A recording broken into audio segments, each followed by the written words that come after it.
Hello friends, मैं Pratibha Pardeshi. Welcome back to my channel. आज मैं बनाने वाली हूँ झटपट हीमोग्लोबिन बढ़ाने वाला टेस्टी बीट हलवा। इसके लिए हमें चाहिए ताज़े बीट। उन्हें धोकर, छीलकर, ऊपर का और नीचे का हिस्सा निकालकर कद्दूकस कर लेंगे। फिर धीमी आंच पर घी में बीट को 5 से 7 मिनट तक भूनेंगे। इन्हें चुकंदर भी कहा जाता है। रोग प्रतिकारक क्षमता बढ़ानी हो या सौंदर्यता बरकरार रखनी हो, चुकंदर के फायदे कई हैं। इसमें आयरन, सोडियम, पोटेशियम, फास्फोरस पर्याप्त मात्रा में होते हैं। सर्दियों में रोज किसी न किसी रूप में बीट को खाना ही चाहिए, जैसे कि हलवा, सलाद, जूस।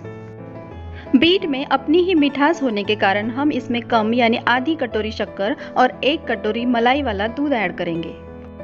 चुकंदर में पानी की मात्रा कम होने से वो दूध को झटपट एब्सॉर्ब कर लेता है। अब हम इन्हें 2 मिनट ढककर पकाएंगे।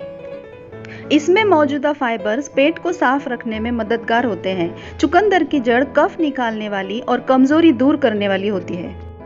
ये हलवा बच्चों से लेकर बुजुर्गों तक सभी पसंद करते हैं। तो आप भी आज ही इसे बनाइए और अपने डाइनिंग टेबल को स्वादिष्ट और पौष्टिक चुकंदर के हलवे से सजाइए। अब हम इसमें अपने पसंद के ड्राई फ्रूट्स मिलाएंगे और तैयार है हमारा टेस्टी बीटरूट हलवा। ये रेसिपी आपको कैसी लगी कमेंट करके मुझे बताएं। लाइक, शेयर, सब्सक्राइब भी जरूर करें।